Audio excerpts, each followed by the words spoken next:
সুপ্রভাত বন্ধুরা, কেমন আছো সবাই? আশা করছি ভালো মন্দ যাই হোক না কেন সব মিলিয়ে মিশিয়ে একদম বিন্দাস আছো। আর আমিও ঠিক তোমাদের মতোই আছি। বলে দিই, বৃহস্পতিবার সকাল 8টা থেকে ব্লগটা শুরু করলাম। গুড ইভিনিং ফ্রেন্ডস, এই স্কুল থেকে বেরোলাম।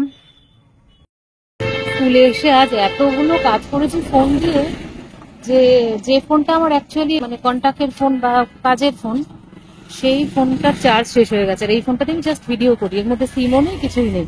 খুব সমস্যা হয়েছে আমার, মানে 2:30টার পর থেকে আর কিছু করতে পারিনি কাজ।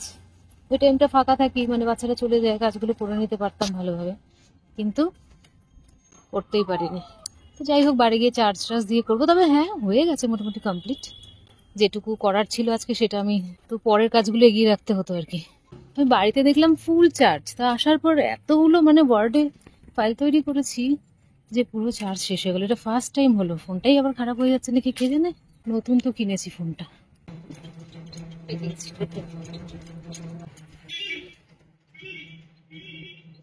সন্ধ্যাবেলা বসেছি মুড়ি মাখা নিয়ে, চানাচুর, পেঁয়াজ, সর্ষের তেল এই সমস্ত দিয়ে মেখেছি। আর একবারে ডিনারে বসে গেছি, বেগুন ভাজা, আলু ভাজা, ঢেঁড়স ভাজা, তেলাপিয়া মাছের ঝোল, ডাল। গুড মর্নিং ফ্রেন্ডস, বেরিয়ে গেছি। স্কুল আছে আজকে, শুক্রবার স্কুল থাকবেই, তবে পরীক্ষার আগে আজকে বাচ্চাদের স্টাডি লিভ, কিন্তু আমাদের যেতে হবে।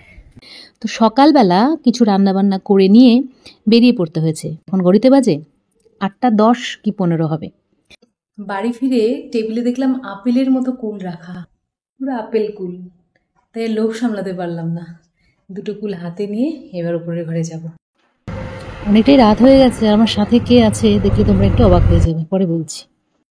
এই যে মানে বিরাট এক ঘটনা ঘটেছে। এতক্ষণ আর ফোনে কথা বলার মতো অবস্থা হয়েছিলাম না, ফোনটাও সাথে ছিল না। কি ঘটনা ঘটেছে আমি বলছি বাড়ি গিয়ে। মানে একটা বিশাল ঘটনা আজকের দিনে ঘটেছে আবার। যাকে তবে হ্যাপি এন্ডিং, পরে বলছি কি ঘটনা।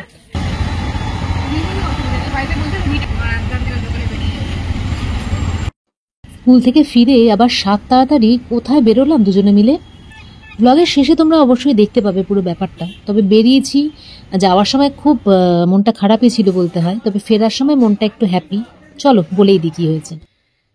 বাবা, কি কাটলো দিনটা। বাড়ি চলে এসে তারপরে আবার স্কুলে গেলাম। দেখলে আশিস আর আমি গেলাম। কেন গেলাম এবার তোমাদের বলছি। এই সবে চাটা খেয়ে জাস্ট বসলাম। আরে বলো না, তোমরা তো অনেকেই জানো যে আমার আগে একটা ফোন ছিল, তারপরে আমি আর একটা OnePlus এর ফোন কিনেছিলাম কদিন আগে। তো সেই একটা ফোন আমি হাতে নিয়ে চলে এসেছিলাম, কিন্তু OnePlus এর যে দামি ফোনটা ওটাই আমি স্কুলে রেখে চলে এসেছিলাম। এবার এসে আর মনে পড়েনি, কারণ আমি ফোনটার খোঁজ পড়েনি। যখন আমি ভিডিও এডিট করি তখন আমার ফোনটার খোঁজ পড়ে। এবার তখন বাজে কটা, 6:30 নাগাদ আমার মনে পড়েছে। তারপরে যাবো কি যাবো না ডিসিশন নিতে পারছি না। ফোন টোন করলাম স্কুলে, কিন্তু কোনো কেউই আর কি ঠিকঠাক ভাবে কিছু জানাতে পারলো না। তারপর এটুকু জানতে পারলাম যে স্কুলে সিকিউরিটি থাকে। হ্যাঁ, সিকিউরিটির নাম্বারটা নেওয়া হয়নি আমার সিকিউরিটি দাদার। তো উনি খুবই ভালো মানুষ, যাই হোক নাম্বারটা নেওয়া হয়নি কোনো কারণে। তো যেতেই হলো, যেহেতু ফোনটা আছে তো ঠিক ভরসা করতে পারলাম না যে নেক্সট দিন গিয়ে নেব। তো দুজনে মিলে গেলাম, একটু ঘোরাও হয়ে গেল, ঘোরার থেকে বেশি ক্লান্তি হলো, কারণ একবার গিয়েছি আবার এসেছি, আবার গিয়েছি আবার এসেছি, মানে পুরো কি বলবো টায়ার্ড হয়ে গেছি। দুদিনের কাজ একদিনে, দুবার যাওয়া আসা। তো যাই হোক, শেষ ভালো যার সব ভালো তার, ফোনটা পেয়ে গেছি, একদম যেখানে রাখা ছিল ইনট্যাক্ট সেখানেই ছিল। তারপরে আমার মনে হচ্ছিল যে কাল গেলেও হয়তো পেয়ে যেতাম, তবু রিস্কটা কি নেওয়া যায় বল। ফোনটা খুবই একটা প্রয়োজনীয় জিনিস আমাদের। তো সেই 8টার সময় ওখানে পৌঁছে ফোনটা নিয়ে 9টার সময় বাড়ি আসলাম। তো যাই হোক, এইভাবেই মানে আমার একটা বিশাল ঘটনাবহুল দিন আজকে কাটলো। তারপর কালকে আবার স্কুল আছে শনিবার। মানে এই স্কুলের যাত্রা করতে করতেই আমার মোটামুটি এখন চা ফা খেয়ে ঘরে এলাম, 9:30 বেজে গেছে। তো কাল আবার ভোরবেলা উঠে যেতে হবে। যাই হোক, আজকে রাতে রান্না নেই, তো কেন রান্না নেই সেটা নেক্সট ব্লগে দেখতে পাবে। মাঝে মধ্যে এরকম কিছু হয়, মাঝে মধ্যে এরকম কিছু হতে পারে, তবে সত্যি পরপর হচ্ছে। কিন্তু এই শিবরাত্রির দিন কি হলো, কানের দুলটা, এই বড় কানের দুলটা একদম ধাউস মার্কা কোথায় হারিয়ে গেল, কোথায় পড়ে গেল জানতেও পারলাম না। তো বলা যায় না, ওটা যদি একটু ভালো দামি হতো তাহলে তাহলে খুব আফসোস হতো। আবার আজকে দেখো ফোনটা রেখে আমি চলেছি। আসলে কি বলতো, এই এক্সাম টাইমটাতে না এত আমার খাটুনি পড়ে যায় যে আমার ব্রেনটা পুরো হ্যাপাজার্ট হয়ে যায়। তো সেই কারণে না মানে হঠাৎ করে মানে পুরো ভুলেই গেছিলাম ফোনটার কথা। আমি ভেবে নিয়েছি ব্যাগে আছে, মানে একদম ভেবে নিয়েছি ব্যাগে আছে, ব্যাগ থেকে ওটা বার করি না সাধারণত খুব একটা। ব্যাস ওইটাই হয়ে গেছিল সমস্যা। তবে এটা ঠিক, মানে আমাদের স্কুলটা প্রচন্ড বিশ্বস্ত একটা জায়গা, সেখানে আজ অব্দি কারো কোনো কিছু হারায়নি। কেউ কেউ এরকম টুকটাক জিনিস অনেক সময় ফেলে যায়, একজন তো মানি পার্সও ফেলে গেছিল। হ্যাঁ, তো সে কিন্তু পরের দিন ঠিক ইনট্যাক্ট পেয়ে গেছে। তো এই দিক থেকে ভীষণই ভালো একটা জায়গা বলা যায়। তো চলো বন্ধুরা, গুড নাইট। বন্ধুরা, তোমাদের সাথে মনের কয়েকটা কথা শেয়ার করব বলে আমি কিছু ভিডিও প্লে করছি, আমারই ভিডিও।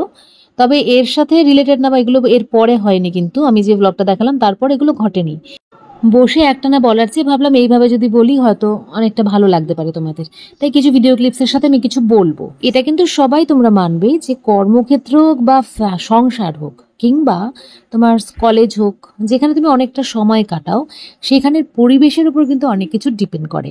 তবে অনেক কিছু আমাদের অ্যাডজাস্টও করতে হয়, কখনো কখনো একটুখানি কটু কথাও সহ্য করে নিতে হয়। কিন্তু সেটা যদি একবার দুবার হয় তাহলে কিন্তু ঠিক আছে। সহকর্মীদের ব্যবহার খারাপ হতে পারে দুই একবার, অবস্থার কারণে বা সিচুয়েশনের কারণে হয়তো অনেক সময় বস কিছু খারাপ কথা বলতে পারে।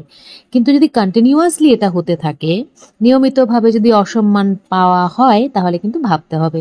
যদি প্রতিদিন বা প্রায়ই মানে অসম্মানজনক ব্যবহার সহ্য করতে হয়, তাহলে সেটা লাল সংকেত। এভাবে চলতে থাকলে আত্মসম্মান ও মানসিক স্বাস্থ্য উভয়ই নষ্ট হতে পারে।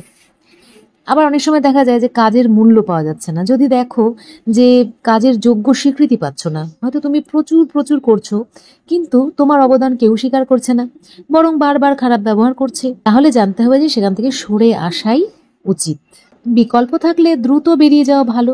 অনেক সময় কলেজের ক্ষেত্রে আমরা কোনো স্টেপ নিতে পারি না খুব একটা খারাপ পরিস্থিতি হওয়ার আগে, কিন্তু খারাপ পরিস্থিতি কিরকম হয়েছে আমরা তো দেখেছি, বলো কিরকম ভাবে র্যাগিং চলেছে বিভিন্ন মেডিকেল কলেজগুলোতে, ইঞ্জিনিয়ারিং কলেজগুলোতে, কিভাবে ছেলেমেয়েরা আত্মহত্যার দিকে চলে যাচ্ছে। আর দু একদিনের মধ্যে তো একটা খবর চোখে পড়ে আমি একদম অবাক হয়ে গেছি যে অফিসের প্রেশার নিতে না পেরে সুইসাইড করছে কত কত মানুষ, বিশেষ করে ছেলেরা করছে। কারণ আমাদের যা সোসাইটি, তাতে এখনও ছেলেদেরকেই সমস্ত বাড়ির খরচা তুলতে হয় বাইরে কাজ করে। মেয়েদের ক্ষেত্রে এটা অনেক কম, কিন্তু তবু মেয়েদেরও আমি একটা এক্সাম্পল দেখেছি। তার মা বলেছেন যে অফিসের প্রচণ্ড কাজের প্রেশারে নাকি মেয়েটি সুইসাইড করতে বাধ্য হয়েছে। এরকম ঘটনা আজকাল আকসার চোখে পড়ছে।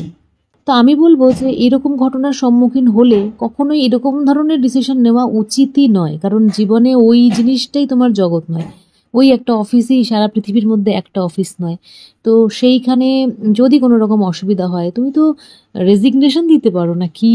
তো সব সময় আগে ভাবে রেজিগনেশন দেবো, ওই রকম কম্পিটিশন লাইভ করে গিয়েই আজকে এরকম অবস্থা হয়েছে যে আমাকে একদম ফার্স্ট হতে হবে, উইনার হতে হবে।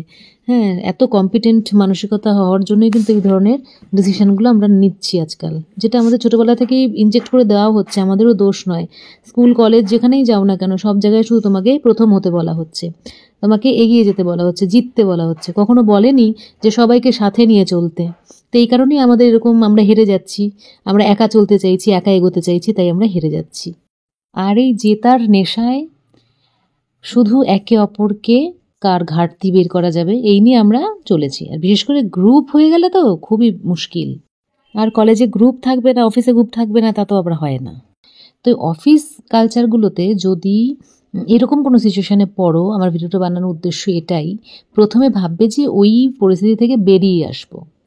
কখনোই ভাববে না যে এটা ছাড়া আমার জীবন অন্ধকার। তাহলে কিন্তু তোমাকে আরও বেশি চাপ দেবে, আরও বেশি কাজ তোমার থেকে বার করে দেবে হয়তো মিনিমাম থেকে মিনিমাম স্যালারি, অথচ কাজ হয়তো তোমাকে একজনের জায়গায় 3 জনের কাজ করিয়ে নেবে।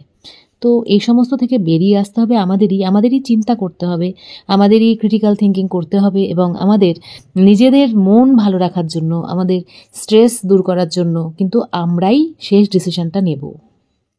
সরে আসার আগে অবশ্যই পরিকল্পনা করো।